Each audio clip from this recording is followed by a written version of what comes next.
estos son nuestros invitados.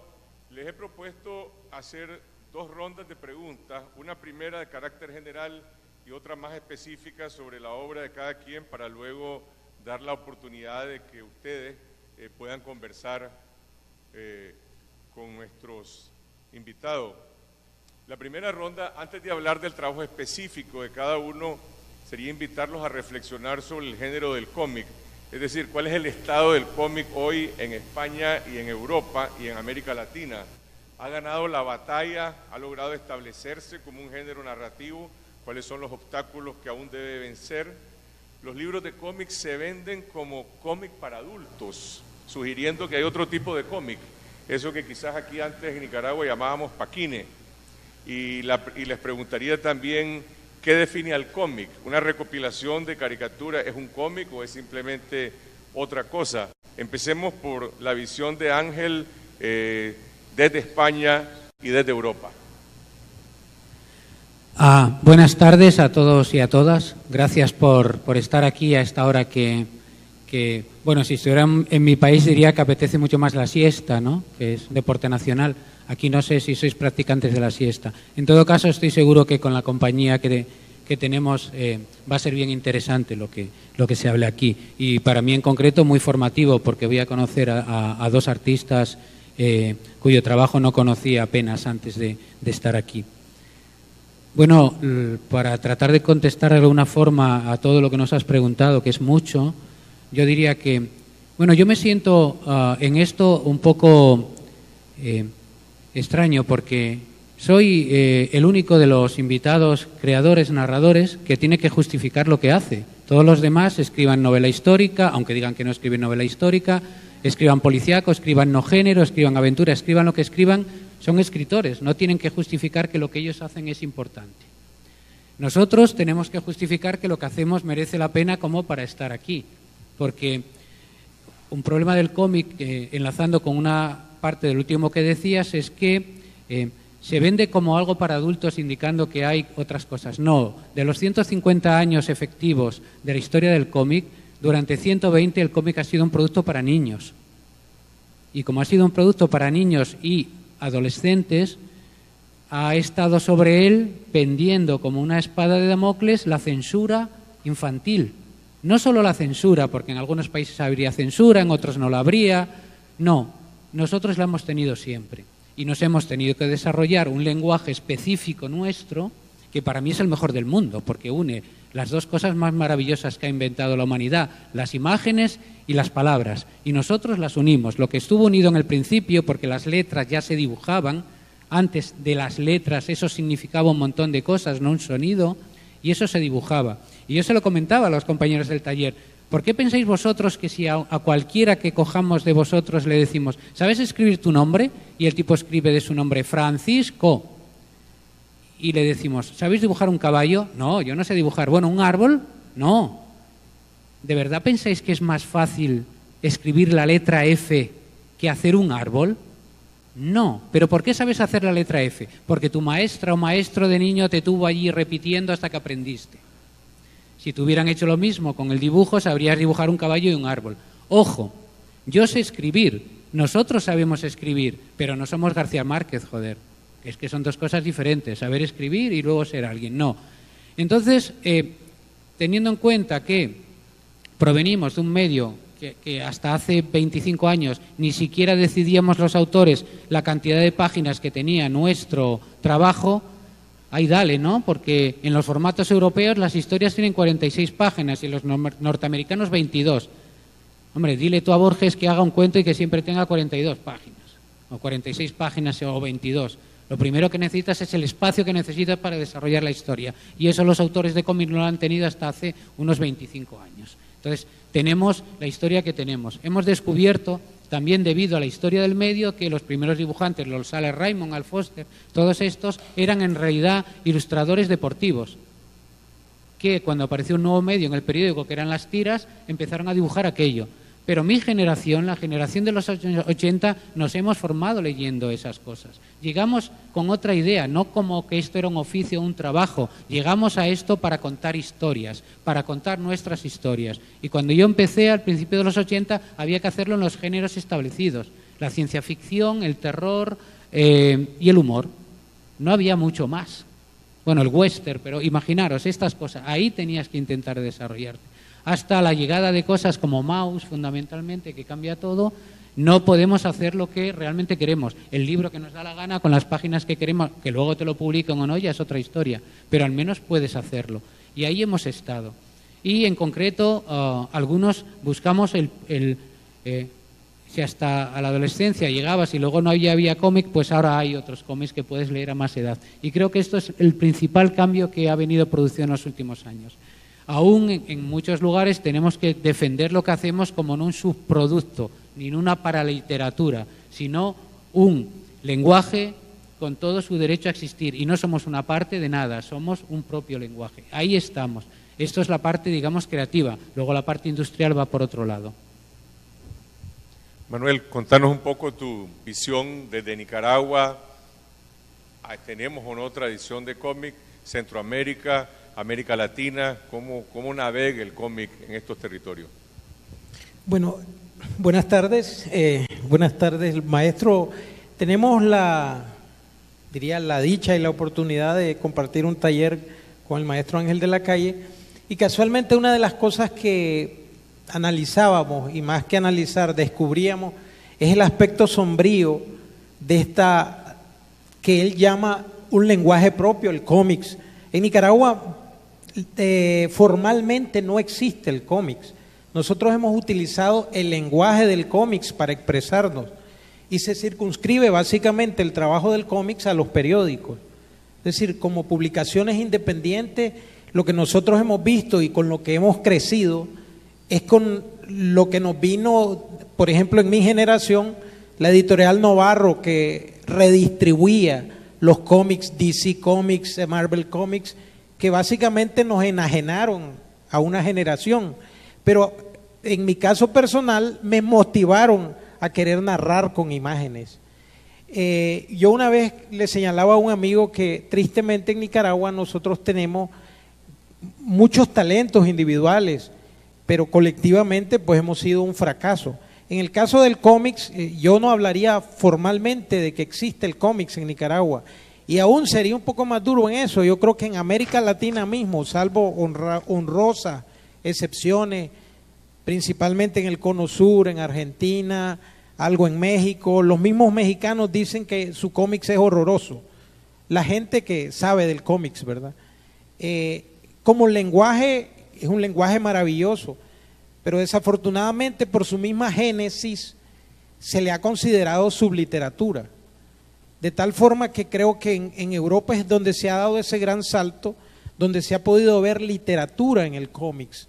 Nosotros creo que estamos empezando a utilizar el lenguaje unas décadas atrás, pero no tenemos lo que se podría llamar una génesis del cómics. De hecho, Europa, aunque se disputa con Estados Unidos, no sé por qué, porque realmente la génesis del cómics es en Europa. Los gringos industrializaron el medio como tal y lograron hacer un gran fenómeno de masa. Pero es un medio que tiene su propio carácter, su propia forma de expresarse. De hecho, es considerado un arte, el octavo le llaman algunos. Pero básicamente creo que en América Latina en general yo diría que el panorama no es muy alentador en el caso del desarrollo del cómics. Pero por ejemplo, en México acaba de publicarse una novela gráfica basada en la biografía de Che Guevara que escribió John Lee Anderson, realizada por José Hernández, quien es el director de El Chamuco, que no tiene que ver con el chamuquismo al que estamos acostumbrados aquí.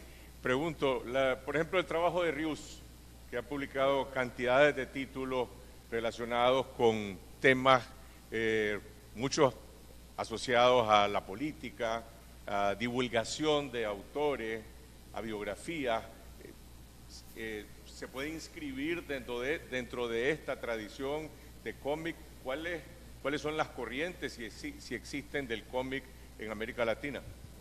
Bueno, yo voy a hablar, ya que venimos hablando generacionalmente, siendo el cumiche aquí, y presumiendo de ser el cumiche.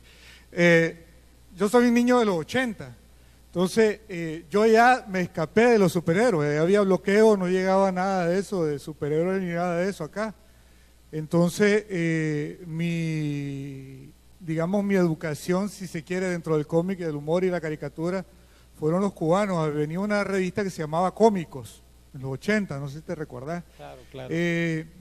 Y los paquines que venían en el Buen Ver, Hermelinda Linda, aquella Capulina, toda la cuestión que traían. Perdóname, solo para aclararle a Ángel que sí. Paquines le llamamos aquí a lo que ustedes los llaman cómics sí. o historietas, ¿verdad? Sí, sí. Entonces, teníamos unas imágenes por ahí. Yo había preparado también algunas imágenes solo para que, ya que vamos a hablar de cómics, que no sea tan aburrido, ¿verdad? No que es puro bla bla, si al final de cuentas estamos hablando de imágenes. A ver si se puede poner algunas. Para mientras les comento, pues. Entonces, mi experiencia de los 80 era esa. Yo me crié con los cómicos cubanos, me crié con la revista Misha, que era una revista también que traía historietas, que era rusa, y lo que podía colarse del cómic mexicano. O sea, yo no creo que hubieran muchos niños de 5, 6, 7 años leyendo Hermelinda Linda, pero yo era uno de ellos. Entonces, esa fue un poco, digamos, lo que me atrajo. Y Rius, con el Manifiesto Comunista, que también que fue el primer libro gráfico que leí. Yo creo que sí hay una tradición y hay una presencia del cómic latinoamericano. Lo que pasa es que donde nos perdemos es en los adjetivos, en cómo llamamos las cosas. Todavía hay un gran debate que sí, perdón, esa es la última casi. Tal vez nos ponemos ahí, ok, esa es la primera. Era un poco lo que decía Ángel, ¿no? Toda esta cuestión del cómic y todo eso, fuera de la caricatura política que se hacía, suave, que es bolero. Fuera de la caricatura política, el cómic era para niños, ¿no? Luego, ahí dejemos un ratito de eso, luego, cuando la gente de dinero, los poderes establecidos vieron de que era una forma exitosa de comunicación en aquel entonces comenzaron a meter la grapa, ¿verdad? Y como se hacen todo, lo pudieron. Entonces terminaron sacando cosas, regresen, hombre, van a toda madre. A ver, regresemos donde estábamos. Allí, lo que ven allá arriba, en la esquina de arriba, es el sello del Comic Code. ¿Ya? Llegó un momento que el cómic era, digamos, tan importante que mucha gente creía, estaba a un lado que creía que podían usarlo para vender su ideología y todo eso. Y por el otro lado estaban los paranoicos de siempre que creían que el cómic estaba pervirtiendo a la juventud y toda esa cuestión.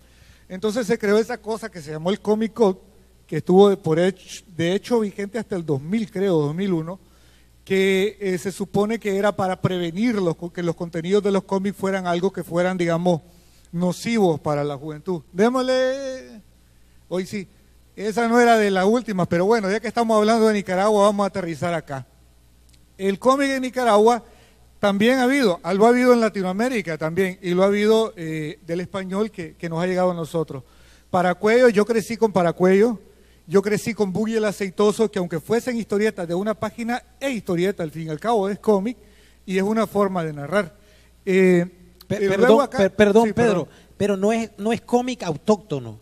Está señalando casos que tocan a nuestro país, pero no son creadores nicaragüenses. Ese es el punto. Ok, acá voy. Caemos del latinoamericano a Nicaragua. Entonces, ¿qué es lo que pasa en Nicaragua? No es que no haya habido, lo que pasa es que es muy poco y muy perdido y muy fuera, digamos, del mainstream.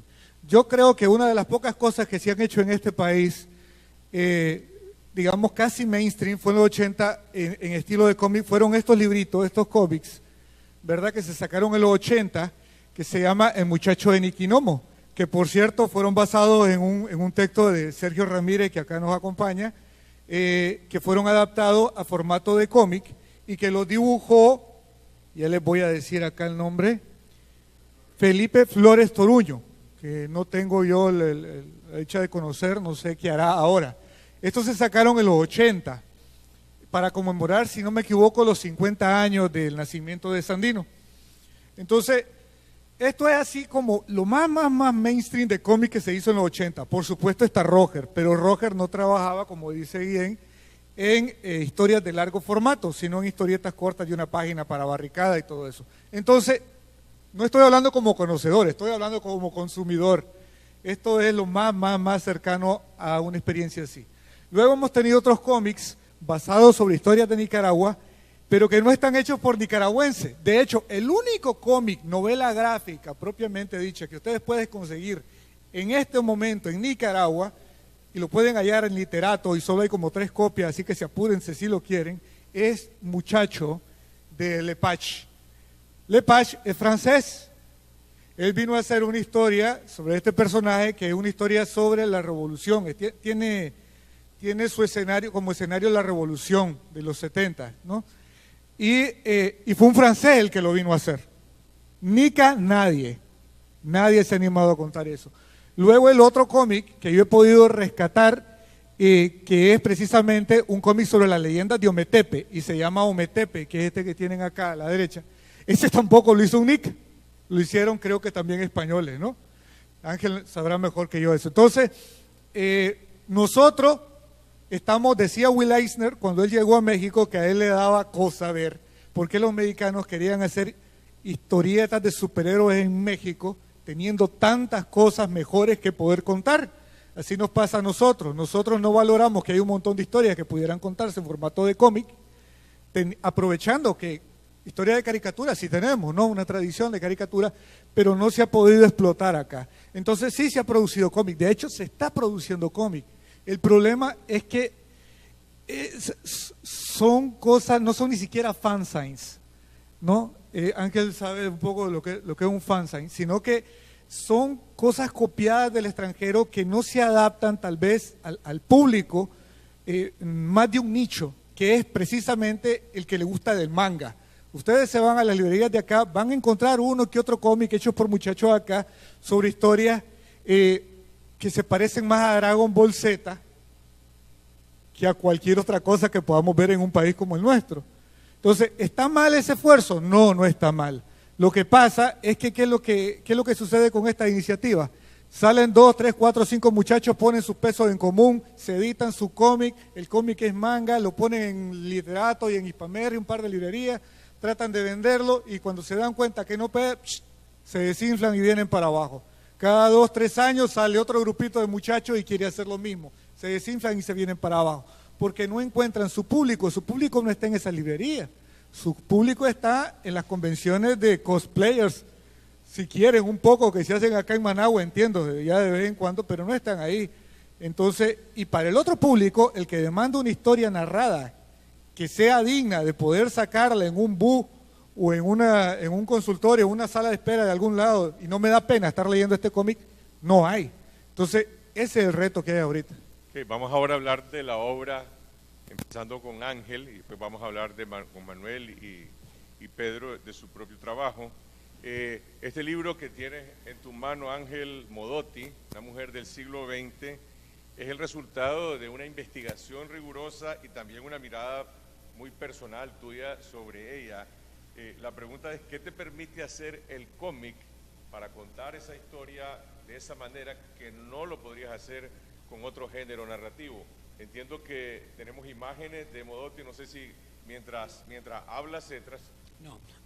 Si os parece, es un book trailer largo que dura 7 minutos y cuenta el libro con las fotos de Tina. Lo podemos ver y luego hablo poquito a poquito para que tengáis más tiempo, pero así como el libro se agotó ya y no tienen más, pues al menos para que tengáis una idea de qué trataba de hacer yo con una mujer que fue amiga de Sandino y lo recibió en México y ella era miembro del Comité Manos Fuera de Nicaragua y estuvo con él un tiempo. Digo, ya que estamos aquí, pues también Sandino sale en el libro, o sea que bien.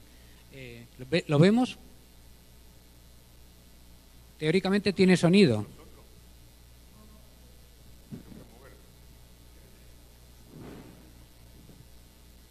En teoría, nos han arruinado la fiesta sin sonido.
producción del video.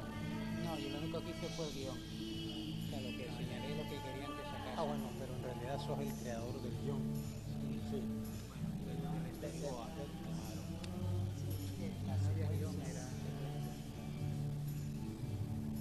único que ellos me dijeron que se podía hacer era lo de la chica corriendo el Guernica. Esto lo puedes hacer que se mueva. Es más animación, pero el cómic ahí se ve. Pero cuando se hizo eso, Se luce el cómic, además de se luce el cómic, que es lo que me gusta. ¿sabes lo que pasa? Que cuando hizo esto había un programa de mierda, un programa que tenía que rayar por defecto del iPad. Pero no demerita, porque lo que disfrutas es la viñeta, la narración de la viñeta. Está un tiempo y todo va muy rápido y no se puede leer. Sí, es una lástima.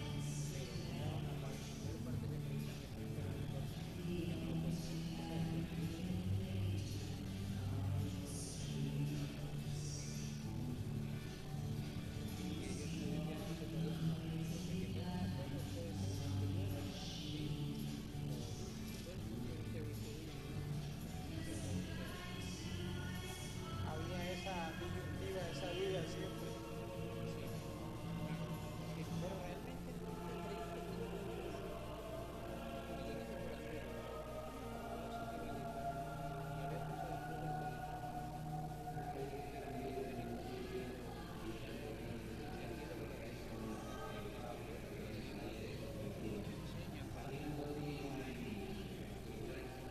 y es que tenía que ser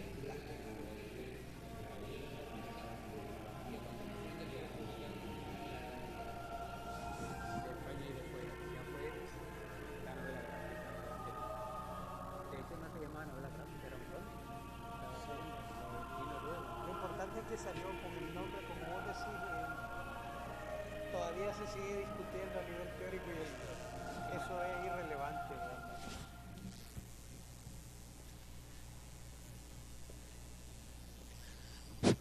Ahora voy a tratar de hacer algo casi imposible, que es ser breve, porque Ángel de la Calle y breve en la misma frase no deberían ponerse nunca.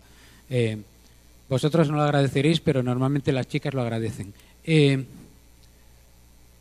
Bueno, es la historia de Tina Modotti, que es alguien que desde que descubrí su existencia, como cuento en el libro, un día mirando la biblioteca en los libreros de mi amigo Paco Ignacio Taibo II en México, me empezó a interesar. Realmente encontré un libro que decía, en una frase que decía, no tenía nada que ver con la historia de Tina Modotti relativamente, sino sobre Trotsky en México, y la frase decía, ¿qué tuvieron que ver la extraña pareja formada por el agente de la Cominter, Vittorio Vidali, y la exótica aventurera Tina Modotti en la muerte de Trotsky?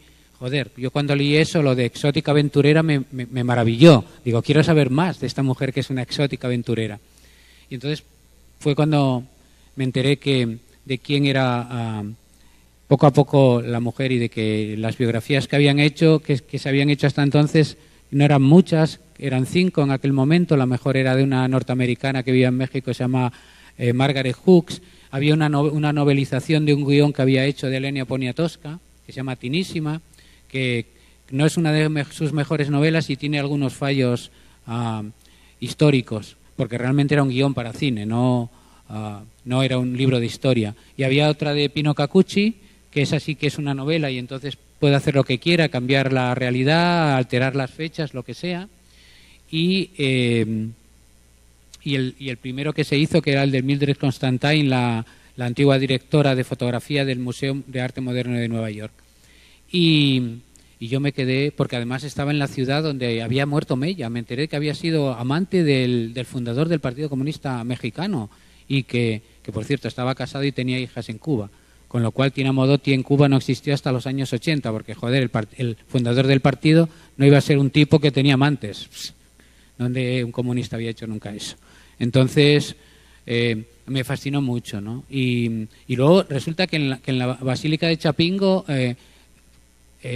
Rivera la había utilizado de modelo. Claro, que Guadalupe Marín, que entonces en aquel momento era su mujer, lo corría con una escoba, ¿no? Porque dibujando desnuda a otra y tal.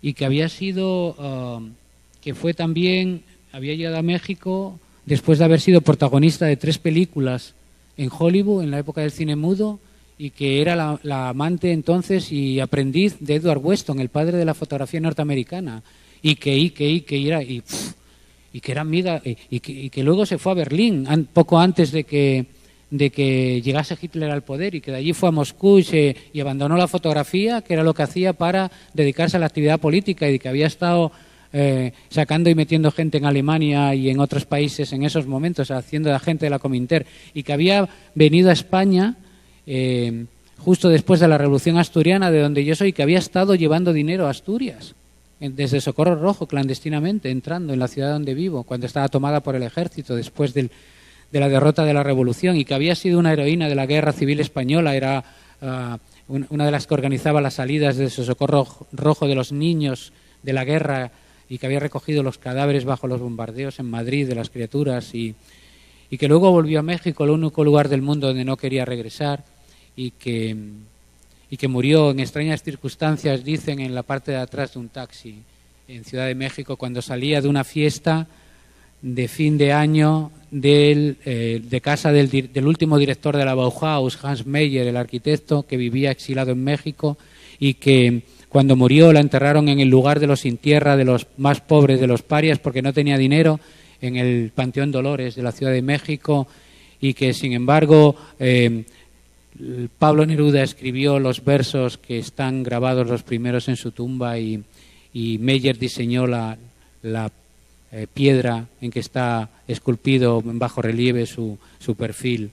Y claro, yo quería contar esa historia y saber más, y me fui a todas las ciudades donde estuvo y busqué las cosas, miré todos los libros, los que faltaba, completar cosas, y quería hacer la mejor biografía que existiera de Tina Modotti. Y pensé, ¿qué hago? ¿Escribo un libro? He escrito libros. Hago un documental, he hecho documentales. Pero me sé, yo soy dibujante de cómic, lo que tengo que hacer es un cómic. Pero yo era un dibujante que hacía 10 años que no hacía cómic, estaba haciendo diseño gráfico. Y no sabía qué hacer. Y entonces me di cuenta que durante los últimos 10 años de su existencia, esta mujer, que lo que la define en el mundo no es todo lo que he contado, sino que era fotógrafa, que era una artista, durante los últimos 10 años no cogió una cámara de fotos en sus manos. Y yo pensé, ¿y por qué hizo esto? Porque ella era una artista. Y pensé, si puedo responder la pregunta de por qué Tina no lo hizo, sabré responder por qué yo soy incapaz de volver a hacer un cómic. Y yo tuve la respuesta, joder, y la cuento en el libro, y la respuesta es la mía, que se la traspaso a ella, porque cuando hacía el libro me di cuenta que contaba mi vida contando cómo la encontraba y cómo la buscaba, o el libro no me salía. Y entonces no solo es la historia suya, sino es la historia de la búsqueda. Y descubrí que ella no hizo fotografías porque no pudo reinventarse. Cuando ella llegó a México 10 años después, sus alumnos, Manuel Álvarez Bravo, Lola Álvarez Bravo, los padres de la fotografía mexicana que habían sido sus alumnos, estaban haciendo las fotos que ella hacía 10 años antes. Y ella era una artista, y un artista no se repite. Y tendría que haberse vuelto a crear como artista para poder seguir haciendo fotos. Y no tuvo el tiempo, no tuvo las fuerzas, no tuvo la oportunidad, no lo sé. Entonces yo decidí, para volver a hacer esto tengo que reinventarme y hacer otro dibujante que, aunque se llame igual que yo, y que el que hacía hiperrealismo en Heavy Metal, en Metal Hurlant, en Zona 84, en todas aquellas revistas, haga otra cosa.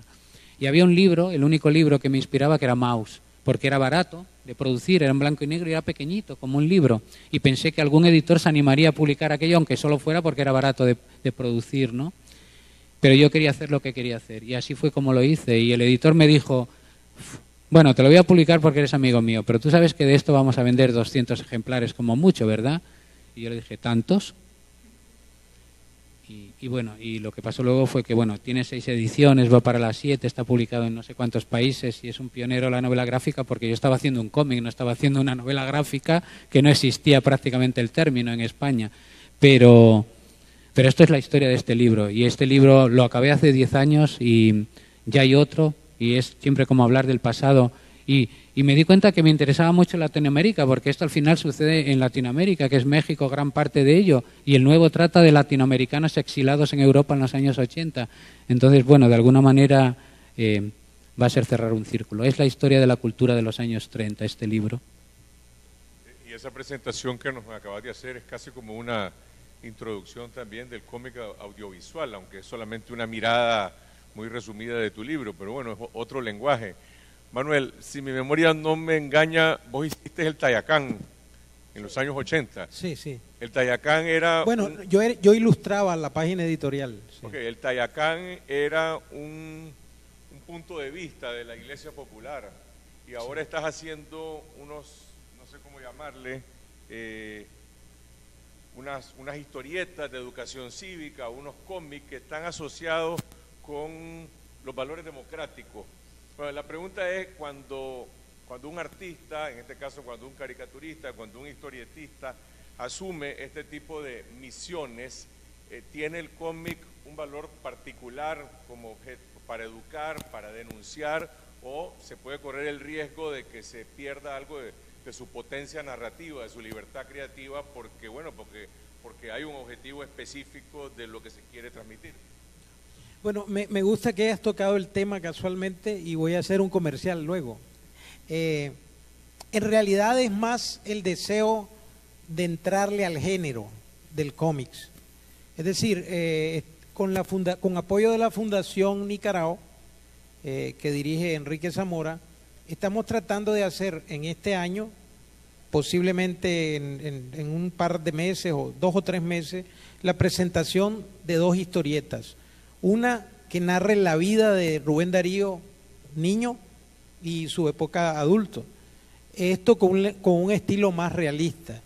Y otra que yo la inscribiría dentro de lo que llamaríamos en el cómics una novela histórica, porque se trata de un Cervantes que hipotéticamente viene a América. Es decir, como saben pues muy bien los escritores, a Cervantes se le presentó en 2 oportunidades la posibilidad de venir a América y no pudo hacerlo.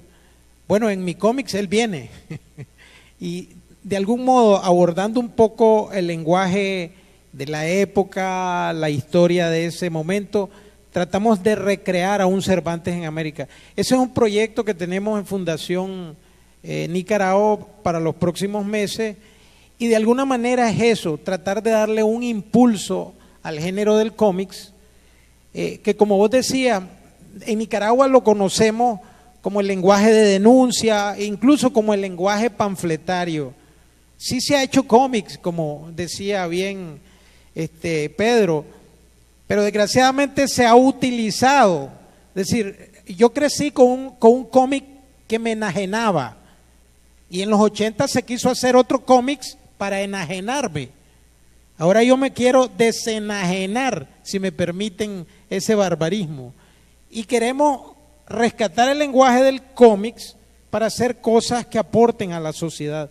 En este caso queremos recrear y aportar en este 4º centenario, pues, de 2 grandes de las letras, de nuestras letras, para honrar al cómics y hacer un homenaje al 4º centenario.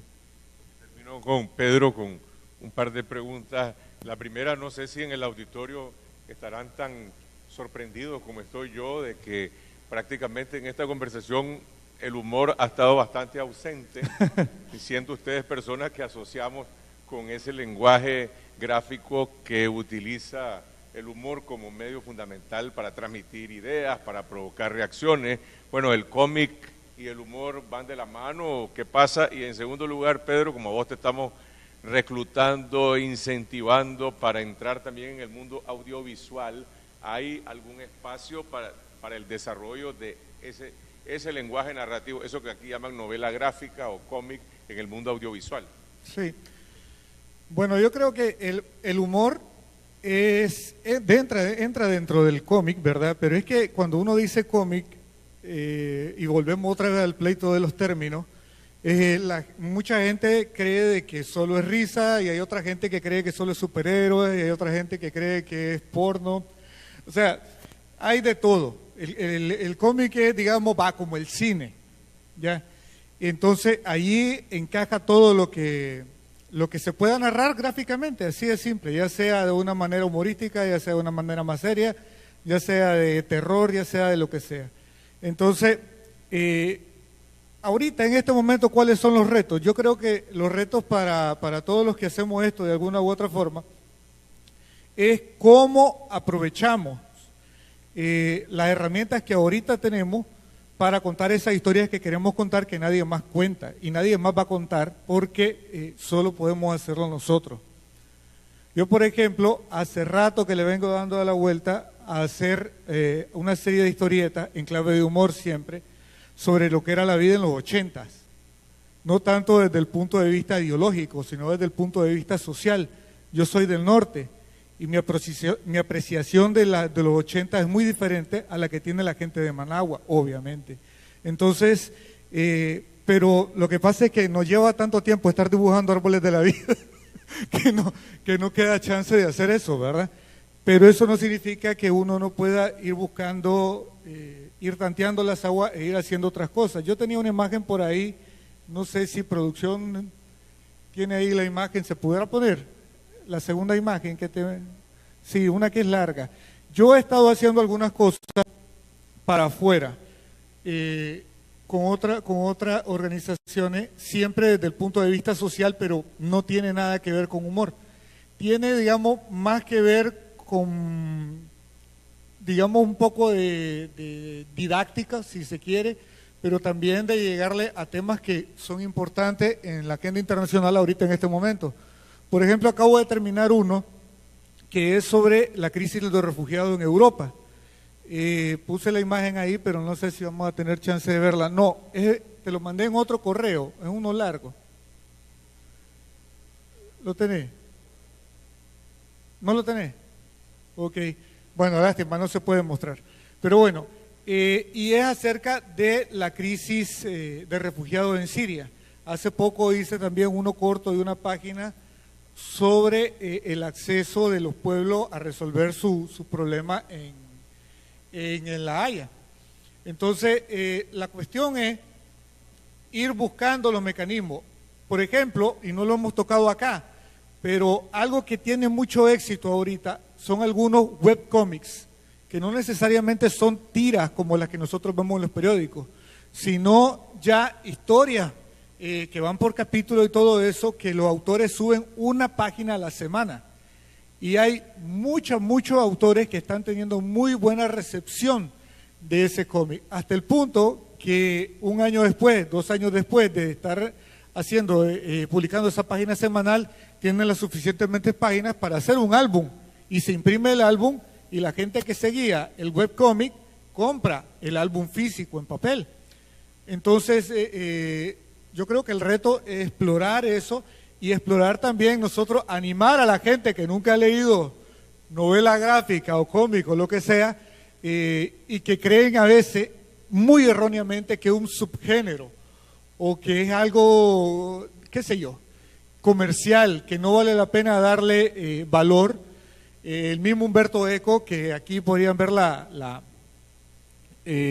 portada del libro de él, ¿cómo se llama? Apocalípticos e integrados, sí. Que él fue uno de los primeros intelectuales que se ocupó de darle un valor al cómic, y solo por el hecho de haber hecho eso, en el mundo intelectual fue incluso hasta mal visto por algunas personas, ¿no? Entonces, yo creo de que hay que romper ese estigma y todo eso. Yo terminaría con algunas recomendaciones. Una recomendación, porque ya lo leí, el libro, por supuesto, de Ángel Modotti, que es increíble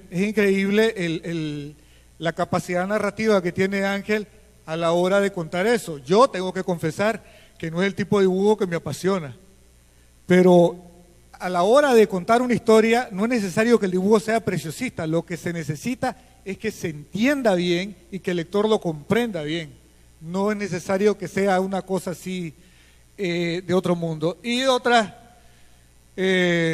recomendaciones, por ejemplo me gusta mucho, de Guy Delisle, o no sé cómo se pronuncia, ¿ok? Guy Delisle. Gracias. Francés, muy bueno. Él hace un libro, la esposa de él trabaja con Médicos Sin Fronteras. Entonces, donde ella lo mueven, él va, y durante su estadía, él hace una crónica del lugar donde ha estado. Y la otra que yo creo que todos los nicaragüenses deberíamos de leer, porque no por nada nos dicen revoluciones hermanas con la de Irán, es este librazo, que es de Marjane Satrapi, una de las pocas mujeres también de renombre en el medio, que se llama Persépolis. Si no han tenido el chance de leerlo, por lo menos mírense la película que también ella codirigió, que es una belleza, y ahí se les van a caer todos los mitos que puedan tener sobre si esto es un arte en todo el sentido de la palabra o si no lo es. Nos queda 1 minuto, 2 minutos, no sé si alguien en el público tiene alguna pregunta. ¿Hay alguna otra pregunta más para recoger las dos? Ok, 1 y 2. Por favor, no les engañes. Por favor, hagan preguntas breves porque ya estamos en el borde del tiempo. Nos quedan 10 minutos, les engaña el presentador.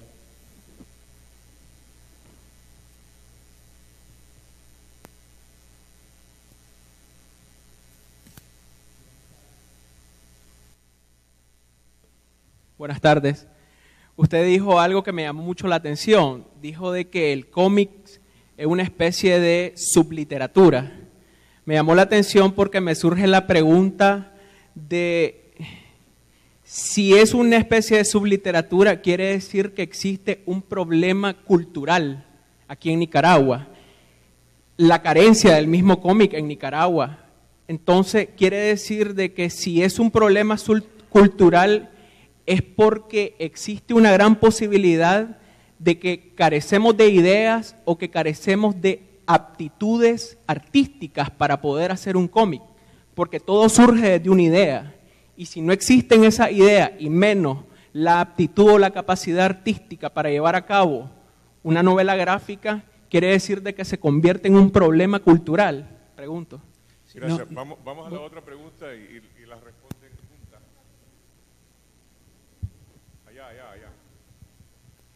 Más que pregunta es un aporte. Yo soy de El Salvador. Allá lo voy a ser breve. Por ejemplo, el cómic ha trascendido a la parte del dibujo animado. El Museo de la Palabra y la Imagen ha trabajado mucho los textos de Salarré, por ejemplo. Pero también lo hemos visto en Sudamérica, con vemos allí la creación de Quino en relación a Mafalda, por ejemplo, que es muy crítica, y me parece que hay otros tipos de esfuerzos también a nivel latinoamericano que el cómic ha recogido. Lo que pasa es que también en El Salvador le decimos paquín, y la pregunta es por ahí, de cuál es el origen de la palabra paquín aquí en Nicaragua, porque eso me preocupa, porque también en El Salvador lo tenemos. Por allá tengo una respuesta, quiero ver si es la misma. Entonces, Manuel, no entendí la última pregunta, pero ahí la primera sí es concreta. Bueno, solo como aclaración al amigo que decía sobre el tema de la subliteratura, yo no dije que para mí el cómics, yo dije que el cómics es considerado como amante y narrador de imágenes, como amante del cómics, yo no lo considero una subliteratura. Ahora, en relación a lo que decía, si es un problema cultural el que nosotros lo percibamos así, yo aclaré que el inicio del cómics, su génesis, el cómics fue creado para niños inicialmente, para entretener niños, que obviamente como se convirtió en un medio masivo por el vehículo en que estaba hecho, se volvió eso, un medio masivo. Ahora, sí hay un problema cultural y eso no podemos negarlo. El desarrollo cultural de los países del tercer mundo dista mucho en muchos campos del desarrollo que tiene Europa. Y uno de los ejemplos claros que nosotros podemos ver es en la historieta del maestro Ángel de la Calle. Él realiza un excelente trabajo con un estilo vanguardista. Él se inició en el cómics, hemos seguido pues un poco su historia, como un excelente artista del hiperrealismo, y él pudo descomponerse y tuvo que descomponerse para narrar una historia con un estilo muy particular que tenía que ser en blanco y negro, porque de algún modo él quería grabar en esas viñetas el espíritu de la vida de esta gran mujer Modotti. Pero eso que ya se puede hacer en Europa no es lo que se está haciendo, me disculpan, aquí. Aquí los muchachos que no han pasado o no tienen un academicismo riguroso del dibujo, se van por el vanguardismo. Y entonces es muy fácil hacer un cómics con un mal dibujo, y bueno, y yo soy un narrador de imagen de vanguardia. No quiero decir ni desalentar a los muchachos que están tratando de decir o narrar una historia con con un dibujo muy limitado. Lo que quiero decir es que la experiencia es diferente. En Nicaragua hemos tenido excelentes pintores, artistas, pero el cómics es un género propio. Y las personas que nos hemos metido a narrar en imágenes tenemos un estilo. Algunos, el estilo de Pedro y el mío tienen mucha similitud en cuanto a la anatomía, el clasicismo, etcétera. Ángel, la última palabra.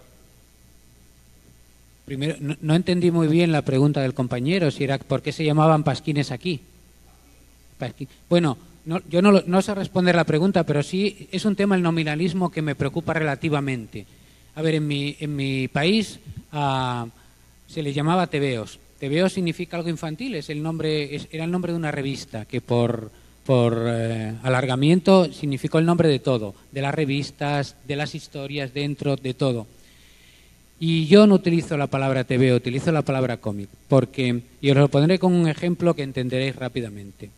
Si yo soy homosexual, yo quiero que me llamen gay, no quiero que me llamen maricón. Sí, coño, ya sé que es lo mismo, pero una palabra está cargada de odio y maldad y la otra no. Y en esto las palabras nunca son inocentes. Y entonces la palabra tebeo está cargada de simbología de como historieta. Historieta es historia pequeña, pero joder, yo no escribo historias pequeñas. Trato de hacerlas grandes.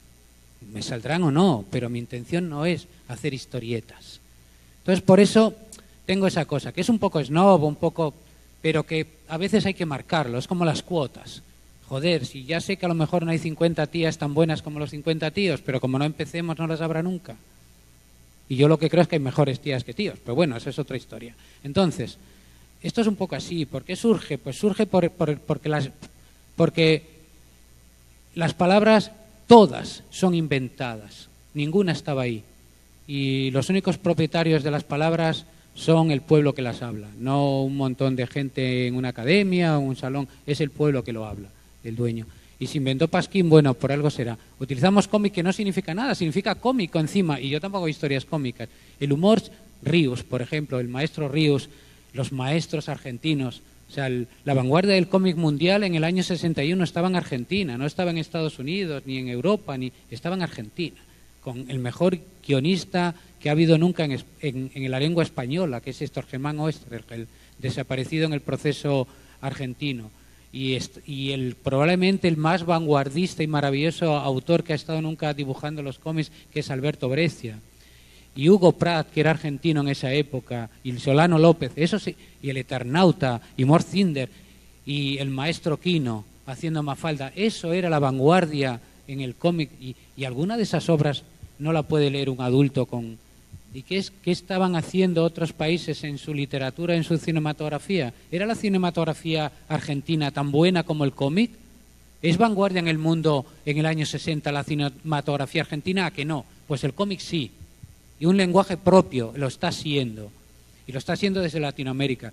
Latinoamérica es muy grande, queremos que sea una, pero es muy grande y tiene partes. Y yo sí quería decir algo, porque he estado con gente estos días y seguiré mañana, entre ellos el compañero haciendo un taller.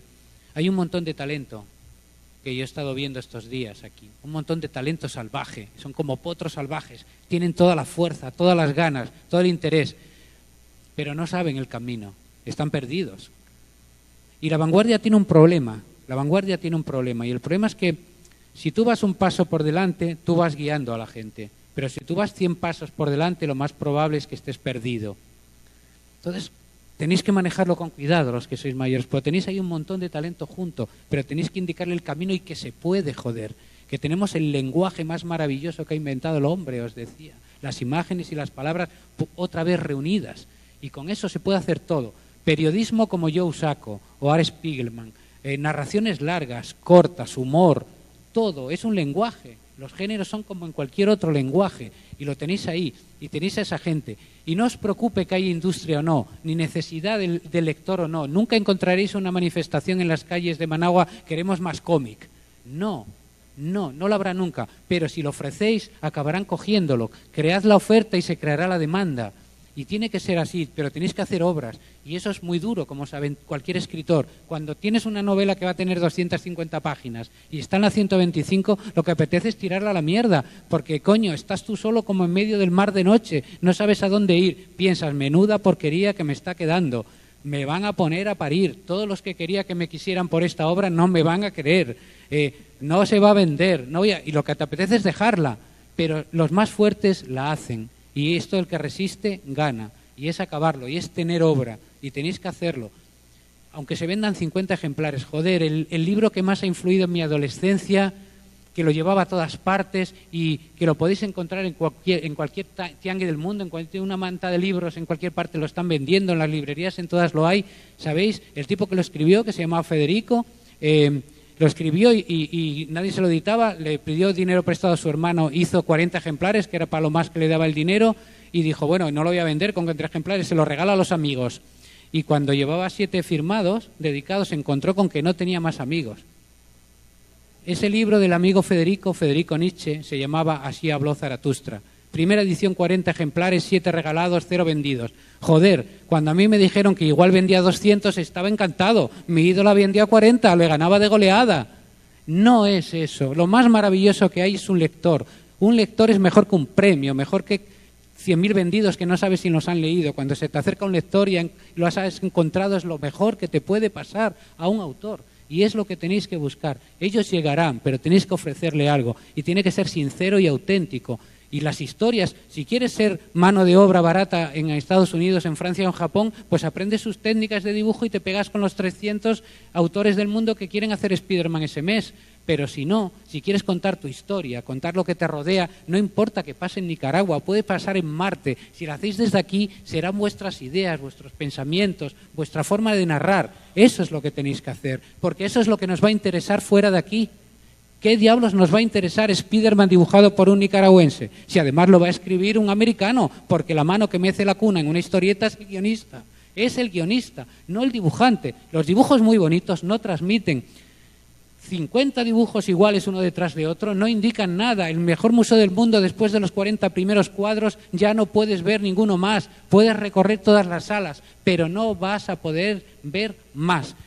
En un libro, en este libro que tiene 900 no sé cuántas imágenes, te las lees todas una detrás de otra. En cualquier cómic, en cualquiera. El ojo humano no resiste 40, maestros de la pintura, y resiste 900. Pues así es, porque este lenguaje es magnífico, pero hay que contar las historias que os salgan a vosotros de aquí y que se convertirá alguna de ellas en universal. Y yo lo que quiero agradecer es haber podido conocer y que Sergio y su gente me haya podido conocer a este montón de talento que tenéis aquí. Gracias. Muchas gracias, maestro Ángel, Manuel, Pedro. Gracias a todos.